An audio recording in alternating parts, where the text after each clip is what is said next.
Hello students, welcome to your own channel civil Darshan. आप लोगों की कल सीटी है सिविल की। सेकंड सीटी लास्ट सीटी आप लोगों की, दैट मीन्स थर्ड फोर्थ और फिफ्थ तीनों यूनिट आने वाले हैं। इस बार सीटी का पैटर्न थोड़ा सा डिफरेंट है। ध्यान से सुनिएगा। 8 क्वेश्चंस हैं, उसमें से आपको सिर्फ 5 ही बनाने हैं, कोई भी 5। तो तीनों का वेटेज कैसा है, हर किसी किसी यूनिट से 3-3 क्वेश्चन है और किसी में 2 क्वेश्चन है। मोस्टली ऐसा होगा कि थर्ड यूनिट का और फोर्थ यूनिट का क्वेश्चन आपको इजी पड़ेगा। रीज़न क्या है कि फोर्थ और थर्ड को आपने बहुत अच्छे से पढ़ा हुआ है। तो मैं बता दे रही हूँ आपको कौन कौन से क्वेश्चंस आपके लिए इम्पोर्टेंट है। आप इसको पढ़ लीजिए, आपके फाइनल एग्ज़ाम के लिए भी काम आएंगे आपके लिए। ठीक है। फर्स्ट है आपका थर्ड यूनिट का। थर्ड यूनिट में आपको न्यूमेरिकल्स की अगर मैं बात करूँ, थ्योरी अगर आप देखेंगे तो थ्योरी में सिर्फ एक ही थ्योरी है, आप उसको भी प्रिपेयर कर लीजिएगा फॉर सेफर साइड। थ्योरी भी आ सकती है। थ्योरी में एक थ्योरी कौन सी है, उसमें आपका डेफिनेशन था, टेक्निकल टर्म्स, बैक साइड क्या होता है, फोर साइड क्या होता है, फिर रिड्यूस पॉइंट क्या होता है, आरएल क्या होता है, चेंज पॉइंट क्या होता है, ये सारी चीज़ें। ठीक है। ये कुछ डेफिनेशंस है, टेक्निकल टर्म्स देख लीजिएगा, मेन एग्जाम में भी आपको काम आ जाएगा। उसके बाद थ्योरी में और कुछ मत देखिएगा, सर्वेइंग में, लेवलिंग में और कुछ थ्योरी नहीं देखिएगा। न्यूमेरिकल में आते हैं तो आप लोगों के सिंपल न्यूमेरिकल्स जो सब ने किए होंगे, राइज एंड फॉल मेथड और एचआई मेथड तो सबको आता होगा। उसमें कौन से वैरायटी के न्यूमेरिकल है, या तो कि आपको थर्ड फोर्थ फिफ्थ में इंस्ट्रूमेंट शिफ्ट हो रहा है, या एट्थ एंड सेवन्थ रीडिंग में इंस्ट्रूमेंट शिफ्ट हो रहा है, या सेकेंड और फोर्थ में हो रहा है, ऐसा लिखा आता था। उस टाइप के जो क्वेश्चन है जिसमें हम पोजीशन देखते हैं कि किस में इंस्ट्रूमेंट शिफ्ट हो रहा है, वो वाला क्वेश्चन इंपॉर्टेंट है। उसके बाद उसके अलावा एक तरीका था कि लेवलिंग स्टाफ की हाइट देखनी है कि 5 मीटर है कि 4 मीटर है, वो वाला क्वेश्चन एक इम्पॉर्टेंट है। उसके बाद कौन सा क्वेश्चन, जो पैग वाला क्वेश्चन मैंने क्लास में करवाया था, कौन सा पैग, जो फ्लाई लेवलिंग का सिर्फ बीएस और एफएस दिया है, आईएस नहीं दिया रहता है उसमें। आईएस आपको निकालना पड़ता है। क्यों? क्योंकि उसमें जो फर्स्ट पैग लगता है उसका आरएल दिया रहता है, और लास्ट वाला फर्स्ट वाले जो रीडिंग है उसका आरएल दिया रहता है। फर्स्ट पैग का आरएल और फर्स्ट वाले रीडिंग का आरएल दिया रहता है, उससे हम लोग निकालते हैं। क्लास में मैंने कराया है क्वेश्चन, वो इम्पॉर्टेंट है। उसके अलावा ग्रेडियंट का एक क्वेश्चन था जो कि मैंने आपको बताया था, वो इम्पॉर्टेंट है। ये 4 क्वेश्चन आप कर लेंगे तो आपके थर्ड यूनिट के सारे न्यूमेरिकल्स कवर अप हो जाएंगे। इन 4 वैरायटी से ही क्वेश्चंस आते हैं, उससे ज़्यादा कुछ नहीं आता है। एक और वैरायटी थोड़ा सा अलग देखा था जो है इन्वर्टेड स्टाफ, लेकिन इन्वर्टेड स्टाफ का उतना कुछ इंपॉर्टेंट नहीं है तो उसको छोड़ भी सकते हैं आप। ये 4 टाइप आपका ले लेंगे आप तो आपका मेन एग्जाम में भी तैयारी हो जाएगी। और अभी CT2 के लिए तो पूरा कवर हो गया थर्ड यूनिट। अब आते हैं फोर्थ पे। फोर्थ पे आप लोग, अगर मैं बोलूँ तो सारे क्वेश्चंस जितने मैंने कराए हैं सिलेंडर के और जितने स्ट्रिंग के क्वेश्चंस हैं वो इम्पॉर्टेंट है।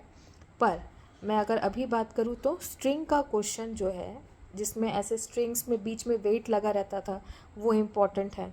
उसको आप बिल्कुल से तैयार कर लीजिए, आपके मेन एग्ज़ाम में स्ट्रिंग का एक क्वेश्चन तो आता ही है। और दूसरी चीज़, जो सिलेंडर और जो व्हील वाला क्वेश्चन था जिसमें मोमेंट भी लगता था, 2 या 3 टाइप के व्हील के क्वेश्चन मैंने कराए हैं, वो आप देख लीजिएगा।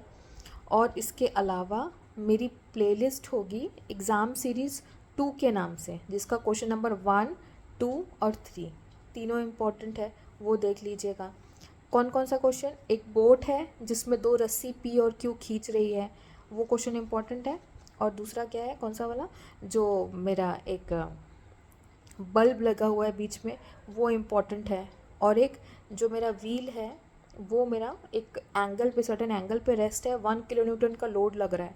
मीन्स फिर से बोल रही हूँ, टेस्ट सीरीज़ का question number 1, 2 and 3 unit 4 playlist में जाएंगे तो उसमें एग्ज़ाम सीरीज़ 2 नाम से है वो प्लेलिस्ट, उसमें क्वेश्चन नंबर 1, 2 एंड 3 उसको अच्छे से कर लीजिएगा। और फोर्थ में इतना काफ़ी है आप सबके लिए, फोर्थ की कोई थ्योरी नहीं आ रही है। फिफ्थ में आपको थोड़ा सा थ्योरी पढ़ना पड़ेगा, क्योंकि मैंने बताया था एग्ज़ाम के टाइम पे थ्योरी 1 या 2 क्वेश्चंस आ जाते हैं। उसमें कौन से क्वेश्चंस आएंगे, अजम्पशन ऑफ परफेक्ट ट्रस्ट वाला आएगा। आप क्या क्या अजम्पशन करके आप अपने क्वेश्चंस को सॉल्व करते हो, सेक्शन मेथड को, जॉइंट मेथड को, वो थोड़ा सा देख लीजिएगा।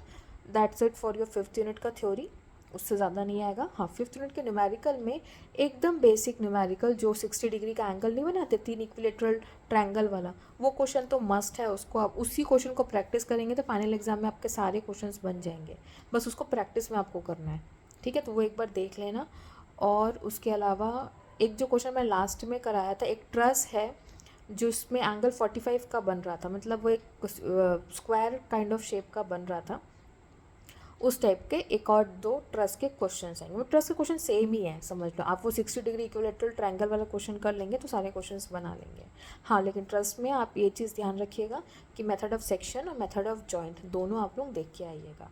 बाकी ऐसा कुछ है नहीं कि इम्पॉर्टेंट होता है, आप अगर मेथड देख लेंगे तो क्वेश्चन सेम ही है, मतलब ऐसा कुछ अलग सा क्वेश्चन नहीं आएगा जो आपको नहीं बनेगा। एंगल सेम है, निकालने का प्रोसीजर सेम है, बस वैल्यूज़ हो सकता है चेंज हो, बाकी सारा सेम है। तो मोटा मोटा मैंने आपको बता दिया, यही इंपॉर्टेंट क्वेश्चंस है।